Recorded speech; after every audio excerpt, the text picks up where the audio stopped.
तो लगातार 2021 के बजट पर हमारी महाकवरेज जारी है और इस बीच बड़ी खबर आपको बता दें, आधे घंटे बाद देश का आम बजट पेश होगा। प्रधानमंत्री नरेंद्र मोदी इस वक्त संसद भवन में मौजूद हैं और कैबिनेट की बैठक जारी है। प्रधानमंत्री की अध्यक्षता में यह बैठक हो रही है और बजट पेश करने से पहले यह बैठक चल रही है।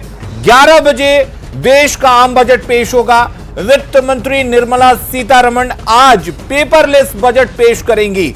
आधे घंटे बाद अब से देश का आम बजट पेश होगा और उससे पहले प्रधानमंत्री नरेंद्र मोदी की अध्यक्षता में संसद में कैबिनेट की बैठक चल रही है। कुछ देर पहले की तस्वीर हम आपको दिखा रहे हैं जब प्रधानमंत्री नरेंद्र मोदी संसद भवन में पहुंचे थे और अभी फिलहाल आपको बता दें कि कैबिनेट की बैठक चल रही है। प्रधानमंत्री नरेंद्र मोदी की अध्यक्षता में कैबिनेट की बैठक चल रही है और आधे घंटे बाद देश का आम बजट पेश होगा। 11 बजे निर्मला सीतारमण इस बार देश का पहला पेपरलेस बजट पेश करेंगी और उससे पहले हम लगातार आपको तस्वीरें दिखा रहे हैं किस तरीके से बजट का पिटारा इस बार डिजिटलाइज हो चुका है।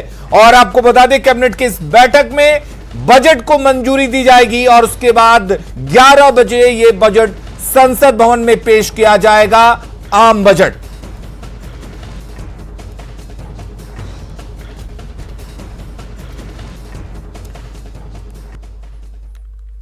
और हमारे साथ हमारे तमाम मेहमान जुड़े हुए हैं। रमेश चंद्र जी जुड़े हुए हैं, इसके साथ ही माफ कीजिएगा, हमारे साथ हरीश्वर दयाल जी भी जुड़े हुए हैं और साथ ही शशांक भारद्वाज जी जुड़े हुए हैं।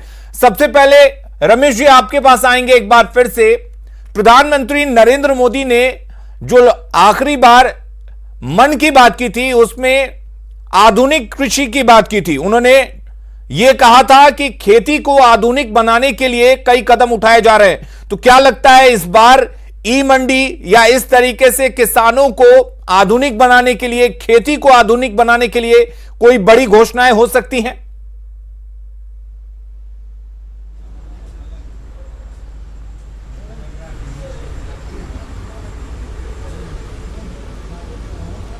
चलिए रमेश जी का हम रुख करेंगे। शशांक जी, अगर आपसे हम ये जानना चाहें कि जैसा कि हम बात कर रहे थे आत्मनिर्भर भारत की, तो आत्मनिर्भर भारत को आत्मनिर्भर बनाने के लिए, उसके अलावा स्टार्टअप को और तेजी देने के लिए क्या लगता है आपको, क्या और जरूरत है? स्टार्टअप्स नई नई संभावनाएं उत्पन्न करते हैं, तो इसमें सरकार का जोर ज़्यादा है और दुनिया में अभी बहुत सी सफल ऐसी कंपनियां हैं जिन्होंने स्टार्टअप शुरू किया और बड़ी कंपनी बन गई। तो स्टार्टअप्स वाले जो भी व्यक्ति आते हैं वो एक आइडिया के साथ आते हैं, उनको कितना हम संरक्षण दे सकते हैं, उनको कितनी पूंजी उपलब्ध करा सकते हैं, कितना उनके का स्टार्टअप आइडिया उसको गवर्नमेंट के साथ मिल के हम आगे बढ़ा सकते हैं, जनता के बीच पहुंचा सकते हैं। इस सब पे ध्यान देना होगा क्योंकि एक सफल स्टार्टअप्स लाखों करोड़ रुपया की संपत्ति बनाता है। स्टार्टअप्स पे पूरा ध्यान दिया जाना चाहिए। स्टार्टअप्स भविष्य का व्यापार है। चलिए रमेश चंद्र जी का रुख करते हैं। रमेश चंद्र जी, कल यानी रविवार को प्रधानमंत्री नरेंद्र मोदी ने देश से जो मन की बात की थी उसमें कृषि सेक्टर को खासकर, एग्रीकल्चर सेक्टर को खासकर उसका जिक्र किया था और कहा था कि कृषि को आधुनिकता की तरफ ले जाने की जरूरत है, किसानों को आधुनिक बनाने की जरूरत है। तो क्या ऐसे में माना जाए कि ई मंडी या तमाम तरह के मॉडर्नाइजेशन को लेकर आज घोषणाएं हो सकती हैं इस बजट में?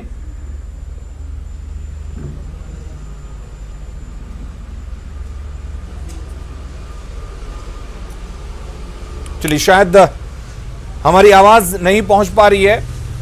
हरीश्वर दयाल जी का रुख कर लेते हैं।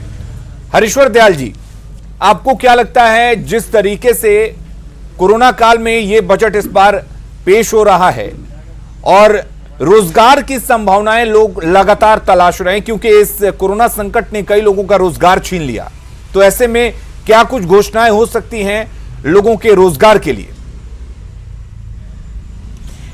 रोजगार बढ़ाने के लिए, और ये मैं आपको बता दूं कि जिस साल के लिए बजट बन रहा है 21-22 के लिए, उसमें उम्मीद की जा रही है कि कोरोना से हम लोग रिकवर कर जाएंगे क्योंकि वैक्सीन भी आ गया है जो तेज़ी से लोगों को दिया जाएगा और अर्थव्यवस्था भी कहा जा रहा है कि वी शेप एक रिकवरी होगी, रिकवर कर जाएगा जी। इस अवधि में निवेश बढ़ाने की जरूरत है और निवेश निजी क्षेत्र और सार्वजनिक क्षेत्र दोनों में होना आवश्यक है। और देखा गया है कि निजी क्षेत्र का निवेश अक्सर सार्वजनिक क्षेत्र के निवेश को फॉलो करता है जी। तो इस समय में बजट का मुख्य फोकस होना चाहिए कि कैसे इंफ्रास्ट्रक्चर से क्षेत्र में निवेश बढ़ाया जाए, जहां पे रोजगार लोगों को मिलता है, जिससे कंस्ट्रक्शन में बढ़ावा होगा, कैसे सामाजिक सुरक्षा की उपाय बढ़ाए जाए और कैसे हेल्थ और शिक्षा के क्षेत्र में निवेश बढ़ाया जाए, जिससे कि लोगों को फायदा भी हो और रोजगार भी मिले।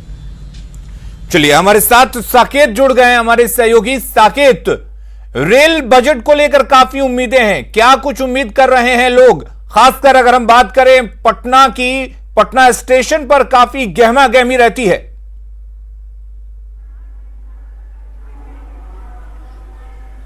देखिए, बिल्कुल यहाँ पर आपको मैं तस्वीर सबसे पहले दिखा दूं, क्योंकि लोग इस इंतजार में है, सुबह से सबकी नजर है कि आखिर इस बार बजट क्या कुछ खास लेकर आएगा इन लोगों के लिए, और खास करके रेलवे को लेकर क्या कुछ होगी, क्या सुविधाएं बढ़ेंगी, ये इस पर सबकी निगाहें हैं। हमारे साथ कुछ यात्री भी हैं, हम उनसे भी बात करेंगे कि आखिर क्या अपेक्षाएं इन लोगों के मन में चल रही है। आप लोग ट्रैवल करते हैं, लगातार करते हैं? जी, अभी तो एग्जाम देने जा रहे हैं। अच्छा, रांची जा रहे हैं, कल एग्जाम है मेरा। तो क्या लगता है रेलवे के हिसाब से अगर हम देखें इस बार के बजट में क्या कुछ चाह रहे हैं आप लोग कि ये चीजें होनी चाहिए इस बार? सबसे पहले तो यात्रियों के लिए सुविधाएं बढ़नी चाहिए। ट्रेन जो लेट चलती है, अभी तो बहुत सारी ट्रेन बंद है, ये मैं चाहता हूँ कि जल्द से जल्द शुरुआत हो चलना, क्योंकि इससे हम लोग को काफी परेशानियों का सामना करना। एग्जाम देने जाते हैं तो दिक्कतें आती हैं? जी बिल्कुल दिक्कत आती है, बहुत सारी दिक्कत आती है। आप भी ट्रैवल लगातार करते हैं, क्या करते हैं? जी, मैं स्टूडेंट हूँ। अच्छा, स्टूडेंट ही है। कैमरा की तरफ आप देख लीजिए।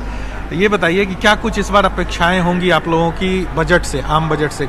आम चीजें तो जो महंगी सस्ती या रोजगार का जो मुद्दा है वो सब तो है, रेलवे के हिसाब से भी बताइए क्या है? जी, एक्चुअली मैं वर्तमान सरकार को यही बताना चाहूँगा कि रेलवे में अभी बहुत सारी वैकेंसी स्टूडेंट लोगों के देनी चाहिए, ये हम लोग उम्मीद करते हैं। लेकिन ये सरकार जो है कि कोई भी किसी को कुछ दे नहीं रही है। मैं यही रिक्वेस्ट करना चाहूँगा सरकार से कि कुछ ना कुछ स्टूडेंट लोग के लिए करें। और वर्तमान में तो देखा जाए कि साफ़ सफाई तो अच्छी है और ये ट्रेन भी लेट थोड़ा बहुत चल रही है। स्टेशन की तस्वीर बदली है हर जगह। जी हाँ, बिल्कुल बिल्कुल, पहले से और ज़्यादा ही अच्छी हो गई है। बिल्कुल, आप भी आ जाइए जरा। आज आम बजट पेश हो रहा है, क्या कहेंगे? आप लोग रेल से सफ़र भी लगातार करते हैं, क्या कुछ अपेक्षाएं हैं इस बार वित्त मंत्री से? क्या कुछ दें आप लोगों को? आम बजट आमतौर पर रेलवे को ही पक्ष में आना चाहिए, जो हम लोग को काफ़ी फायदेमंद है और रेलवे को भी फायदेमंद है। रेल पहले सफ़र करते थे आप ट्रेनों में, और अब क्या फ़र्क दिखा है आपको? इतने बहुत अच्छा, साफ सुथरा जो भी है, बहुत अच्छा है, फ़र्क है, कोई दिक्कत नहीं है। साफ सुथरा बहुत बहुत जी, बहुत। आप भी आ जाइए। आप भी स्टूडेंट है क्या? जी सर, मैं स्टूडेंट हूँ और मैं एग्जाम देने ही आया था अभी। अच्छा। और उर्दू ट्रांसलेटर का। अच्छा, तो क्या लगता है इस बार आप आज आम बजट आ रहा है, युवा है आप, एग्जाम देने आए हैं, क्या कुछ अपेक्षाएं हैं युवाओं को कि किस तरह का बजट हो इस बार? देखिए, हमारी अपेक्षाएं तो बहुत सारी होती है और खासतौर से जब हम स्टूडेंट होते हैं तो हमारी अपेक्षाएं ज़्यादा होती है। जैसे कि रेलवे से मुताबिक हमें बात करनी है तो रेलवे में क्या होता है कि बहुत सारी सहूलियत अभी इजाफा हुआ है, मतलब बढ़ोतरी हुई है उसमें। जैसे कि ट्रेन का स्ट्रक्चर चेंज हुआ है या फिर प्लेटफॉर्म जो है वो पहले से क्लीन है, लेकिन अभी जो उसका फेयर बहुत ज़्यादा हमें लगता है, इसलिए कि ट्रेन को हम ये मानते हैं कि ट्रेन का सफ़र जो बहुत आसान होता है या बहुत सस्ता होता है, इसलिए हम लोग बस प्रीफर नहीं करते हैं या फिर पर्सनल प्राइवेट गाड़ी प्रीफर नहीं करते, वैन वगैरह। लेकिन जब हम ट्रेन में बैठते हैं तो अभी कोविड की वजह से भी बहुत सारा दाम बढ़ा हुआ है, और अब कोविड धीरे धीरे मान के चलिए कि वैक्सीनेशन भी आ गया है, उसका दाम घटना चाहिए। बिल्कुल दाम घटना चाहिए, और ख़ास तौर से हम स्टूडेंट हैं तो हम स्टूडेंट के लिए डिमांड करेंगे कि स्टूडेंट का फेयर जो है वो कुछ % ऑफ होना चाहिए, क्योंकि जब हम स्टूडेंट लाइफ में होते हैं तो हमारे पास पैसा नहीं होता है और सारा चीज़ हमारी जिम्मेदारियां जो होती है पेरेंट्स पे होती है। हमें एक एग्ज़ाम देने के लिए फॉर्म अप्लाई करने के लिए क्या करना पड़ता है कि 1000 रुपये पेड करना पड़ता है, उसके बाद फिर जाने का किराया, वापस आने का किराया, फिर अगर आप जा रहे हैं पेट है तो खाने पीने का, तो इस वजह से कंसेशन स्टूडेंट को मिले। हाँ, हम ये कहेंगे कि एटलीस्ट 50% कंसेशन होना चाहिए, खास एग्जाम देने स्टूडेंट के लिए। एग्जाम देने जा हाँ, एग्जाम के लिए तो ऑफ होना चाहिए, मतलब एग्जाम जो देने जा रहे हैं उनके लिए तो अगर एडमिट कार्ड आपके पास है तो टिकट नहीं लेना चाहिए, मतलब इतना गवर्नमेंट कर सकती है स्टूडेंट के लिए। मेरी गवर्नमेंट से यही इस विनती है। तरह से जो अपेक्षाएं हैं लोगों की वो काफी ज्यादा है, लेकिन एक सबसे अहम बात जरूर ये है, आप अगर किसी भी स्टेशन पे जाते हैं तो वहाँ की जो तस्वीर है वो अब बदली हुई जरूर दिखेगी आपको। यहाँ साफ सफाई और उस पर खास करके फोकस किया गया है, खास करके जब से एनडीए की सरकार बनी है केंद्र में, तब से जिस तरह से रेलवे को लेकर जो बातें पहले चलती थी कि गाड़ियां बहुत लेट होती हैं, स्टेशन पे आएंगे तो आपको बद इंतजामी दिखेगी, लेकिन अब वो तस्वीर नहीं है। काफी साफ सुथरी तस्वीर आपको लगभग सभी स्टेशनों की दिखेगी और ये सबसे सुकून देने वाला है। और जो आम लोगों की जो कहना है कि उन लोगों को, जिस तरह से स्टूडेंट से भी हमने बात की कि जो किराया है उसमें कंसेशन होना चाहिए, साथ ही साथ और भी जो इंफ्रास्ट्रक्चर की चीजें हैं उसमें बदलाव की बात लोग कह रहे थे। तो ये तमाम चीजें लोगों की राय है कि वो बदलाव इस बार के बजट में हो और वो ये देखना चाहते हैं, उसी को लेकर सभी लोगों की राय भी है। चलिए साकेत गिरिराज सिंह क्या कुछ कह रहे हैं सुन लेते हैं। चेहरे जिन्ना का चेहरा लेकर के भारत को तोड़ने का काम। सर एलजेपी की बात करें। चलिए हमारे साथ हमारे तमाम मेहमान भी जुड़े हुए हैं। रमेश चंद्र जी का रुख कर लेते हैं, क्योंकि एक सवाल रमेश चंद्र जी हम लगातार आपसे जानना चाह रहे थे। कल यानी रविवार को प्रधानमंत्री नरेंद्र मोदी जब देश से मन की बात कर रहे थे तो उन्होंने कृषि को आधुनिक बनाने पर खास तौर पर जोर दिया। तो कृषि को आधुनिक बनाने के लिए क्या कुछ घोषणाएं हो सकती हैं और क्या जरूरत महसूस करते हैं आप? करता हूं कि कृषि का व्यवसायीकरण हमें करना है, ताकि कृषि से हमारे युवाओं को एक, मैं वर्ड यूज करता हूं, डिसेंट लाइवलीहुड, कि कृषि से हमारे युवाओं को डिसेंट लाइवलीहुड मिल सके, ताकि वो कृषि से अपनी जो है जीविका चला सकें एक सम्मानजनक तरीके से। और उस सम्मानजनक तरीके से अगर उन्हें जीविका प्रदान करनी है एग्रीकल्चर से, तो हमें जो है इसका आधुनिकीकरण करना पड़ेगा, ज्यादा मैकेनाइजेशन, ज्यादा प्रोसेसिंग, ताकि जो ड्रजरी है किसी की वो कम हो और किसी के साथ जो लगा हुआ है कि नहीं आदमी को हाथ से ही काम करना है वो कम हो। बहुत सारे ऐसे हमारे नए युवा आ रहे हैं जो कि किसी के व्यवसायीकरण, किसी में स्टार्टअप लगाकर किसी से ज्यादा पैसा, काफी पैसा कमा रहे हैं। ऑर्गेनिक कृषि के ऊपर भी हमारा जोर है और ऑर्गेनिक कृषि को भी उतना ही अब सपोर्ट मिलना चाहिए जो कि रासायनिक खादों को मिलता है। और मुझे उम्मीद है कि इस बजट में इसके ऊपर काफी ये जोर रहेगा। चलिए शशांक जी आपसे जानना चाहेंगे, अगर कोरोना काल की बात करें तो इस दौरान बहुत सारे लोगों का व्यापार ठप हो गया, व्यवसाय बंद रहे, ऐसे में व्यवसायी वर्ग, व्यापारी वर्ग क्या कुछ उम्मीद करता है इस बार के बजट से? व्यापारी वर्ग की सबसे बड़ी आशा ये है कि इस बंदी के अवधि के दौरान जो उन्हें ऋण देना पड़ा, ऋण पे ब्याज देना पड़ा, जो उन्हें डिफरेंट जो सरकारी शुल्क थे वो देने पड़े, अगर सरकार उस पर कोई राहत दे सकती है केंद्रीय स्तर पे जो उसके विषय हैं, तो उनके लिए एक बड़ी राहत की बात होगी। और कैसे सरकार और अपने व्यय बढ़ाए ताकि जो व्यापार बढ़े, तो उनके पास जो बिजनेस डेफिसिट हुआ था वो डेफिसिट भी कवर हो जाए, ये दो चीज़ें व्यापारी समुदाय चाहता है। और जो उद्योग धंधे हैं उनको, उनके लिए सरकार ने टैक्स की छूट की थी, वो छूट जारी रहे, कोई नया टैक्स न लगे, ये सब व्यापारी समुदाय और उद्योग की आशा है बजट से। चलिए हमारे साथ नवल किशोर जी भी जुड़ चुके हैं, अर्थशास्त्री। नवल किशोर जी आपसे ये जानना चाहेंगे, इस बार जीएसटी का संग्रह काफी हुआ है, क्या लगता है कि उन तमाम पैसों को सरकार किस तरीके से लोगों के बीच लेकर जाएगी ताकि लोग खुद को कोरोना संकट के दौरान जो मार पड़ी है हर तरह से, खासकर आर्थिक मार, उससे अपने आप को उबार पाएं? मैं सबसे पहले कहूंगा कि इसका उपयोग हेल्थ बजट पर करना चाहिए। आप कुछ आकलन के अनुसार हेल्थ बजट में कम से कम 40% की वृद्धि की आवश्यकता है। केवल आप वैक्सीनेशन को ले लें तो भी 40% वृद्धि की जरूरत है। अभी सरकार इकोनॉमिक सर्वे के हिसाब से 3% ऑफ जीडीपी की बात कर रही है। हम लोग मांग करते रहे हैं कि हेल्थ बजट को कम से कम 4% ऑफ जीडीपी करना चाहिए। तो ऐसी स्थिति में इसका बड़ा हिस्सा सबसे पहले हेल्थ पर खर्च करना चाहिए, स्वास्थ्य पर करना चाहिए। दूसरा बड़ा हिस्सा रोजगार सृजन करना चाहिए, और रोजगार सृजन की सबसे अधिक संभावना एमएसएमई सेक्टर में है, मिडिल जो मीडियम एंड स्मॉल इंटरप्राइजेज में है, आप जानते हैं कि उसकी स्थिति बहुत खराब हुई है, खास करके तब से जब से डिमोनेटाइजेशन हुआ है। तो एमएसएमई सेक्टर। चलिए नवल किशोर जी आपके पास लौटेंगे और आपकी बातों को हम सुनाएंगे, लेकिन बड़ी खबर आपको बता दें कि कैबिनेट की बैठक खत्म हो चुकी है। प्रधानमंत्री नरेंद्र मोदी की अध्यक्षता में जो कैबिनेट की बैठक चल रही थी वो अब खत्म हो चुकी है और 11 बजे यानी कि अब से कुछ ही मिनटों में वित्त मंत्री निर्मला सीतारमण देश का आम बजट पेश करेंगी। संसद में आम बजट पेश होगा, थोड़ी देर में यह बजट पेश होगा जिस पर सबकी निगाहें हैं, क्योंकि कोरोना काल के बाद ये बजट पेश हो रहा है और ऐसे में सभी की निगाहें इस बार के बजट पर खास तौर पर बनी हुई हैं और लगातार हम आपको अपडेट्स दे रहे हैं। और फिलहाल अपडेट यह है कि जो कैबिनेट की बैठक चल रही थी वो खत्म हो चुकी है, बजट को कैबिनेट की तरफ से मंजूरी मिल गई है और 11 बजे देश की वित्त मंत्री निर्मला सीतारमण देश के सामने बजट पेश करेंगी। हमारे साथ नवल किशोर जी जुड़े हुए। नवल किशोर जी, कैबिनेट की बैठक खत्म हो चुकी है और अब से थोड़ी ही देर बाद देश के सामने आम बजट पेश किया जाएगा, पेपरलेस बजट है।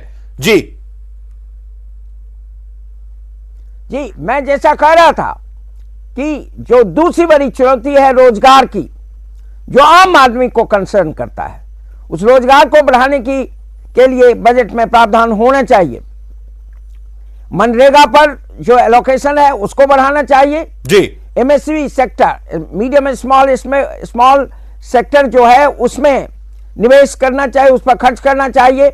और खादी ग्रामोद्योग जो गांधी जी का सपना था, जिसको हम भूल गए हैं, बिहार में इसकी स्थिति खास करके बहुत बुरी है और सरकार को चाहिए कि इसमें जो खादी और ग्रामोद्योग के क्षेत्र में जो यूनिट अच्छा कर रहा है उसको प्रोत्साहित करे, संभव हो तो सरकार उसको टेक ओवर करे और उसे बड़ी संभावना है।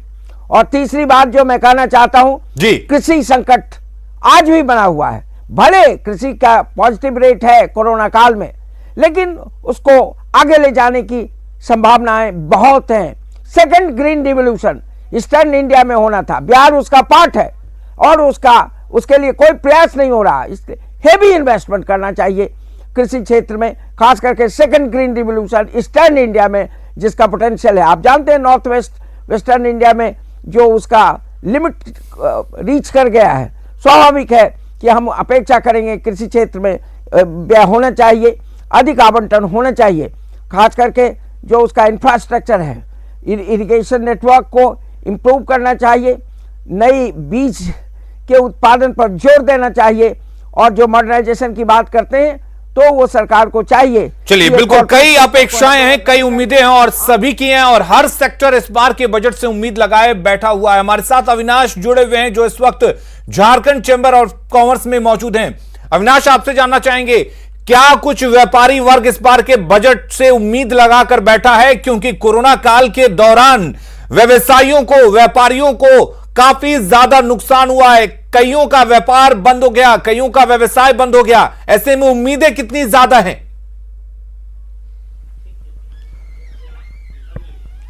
नहीं, आपने सही कहा है। और अगर पूरे कोरोना काल के दौरान अगर हम बात करें, उद्योग जगत की बात करें, व्यापारियों की बात करें, उद्योगपतियों की बात करें, सबसे ज्यादा अगर इस पूरे कोरोना काल में किसी को नुकसान हुआ है तो ये मान के चला जा रहा है कि उद्योग जगत को हुआ। हमारे साथ चैम्बर के अध्यक्ष भी हैं प्रवीण जी। ये जो बजट अब से कुछ मिनटों के बाद पेश होने वाला है, कितनी उम्मीद है इस बजट से और इस बजट के बाद कितना बड़ा बदलाव हो सकता है? देखिए, इस बजट से काफ़ी उम्मीदें हैं, चूँकि कोरोना काल के अंदर में उद्योग जगत, व्यवसाय जगत और आम नागरिक भी सभी प्रभावित हुए हैं। तो हम लोग इसको ऐसे देखते हैं कि इस बजट में overall consumption based budget, demand creating budget कैसे किया जाए इसको। दूसरा, इंफ्रास्ट्रक्चर पे स्पेंडिंग बढ़ानी होगी, क्योंकि आने वाले समय में जब इंफ्रास्ट्रक्चर पे खर्च होंगे तो जो पैसे मार्केट में आएंगे, लोगों की बाइंग कैपेसिटी बढ़ेगी। और तीसरा, एम्प्लॉयमेंट जनरेशन पे भी ध्यान होना चाहिए। तो ये ब्रॉडर एस्पेक्ट्स है जिसके ऊपर में इस बजट में हम लोग देख रहे हैं और हमें उम्मीद है कि इन तीनों सेक्टर के ऊपर में माननीय वित्त मंत्री जी का विशेष ध्यान रहेगा। केंद्र का जो बजट आएगा और हम अगर झारखंड के परिप्रेक्ष्य में उस बजट को तुलनात्मक रूप से देखें आने वाले समय में बदलाव के तौर पर, उसे कैसे आप देखते हैं? देखिए, हम लोगों को इसके अंदर में ऐसी उम्मीदें हैं कि अगर केंद्र की कोई भी स्पेशल योजनाएं आती है, चाहे वो इंडस्ट्री सेक्टर में हो, इंडस्ट्रियल पार्क के बारे में हो और स्पेशलाइज्ड इंडस्ट्रीज के बारे में हो, तो हमारी भी मांग यही है कि इन सब चीज़ों के अंदर में झारखंड का जो है प्रमुख स्थान होना चाहिए। और अगर कुछ राज्यों के चुनाव की किसी भी सेक्टर में बात आती है तो उसके अंदर में प्रमुख रूप से झारखंड को रखा जाना चाहिए। उद्योग जगत की, चूंकि आपने कहा कि रोजगार बढ़ाने के लिए तो आपकी बहुत बड़ी भूमिका है, इसमें तो सरकार के साथ। चलिए अविनाश, आप बने रहिए हमारे साथ हमारे तमाम मेहमान भी जुड़े हुए हैं। रमेश चंद्र जी जुड़े हुए हैं। रमेश चंद्र जी, आपसे जानना चाहेंगे कि चूंकि कृषि एक ऐसा सेक्टर है, एग्रीकल्चर एक ऐसा सेक्टर है जिसमें काफी रोजगार की संभावनाएं हैं, तो ऐसे में और ज्यादा से ज्यादा लोगों को इससे जोड़ा जा सके, लोग कृषि की तरफ और ज्यादा अग्रसर हों, क्या लगता है क्या बदलाव किए जाने की जरूरत है और क्या बजट में इसके लिए खास होना चाहिए?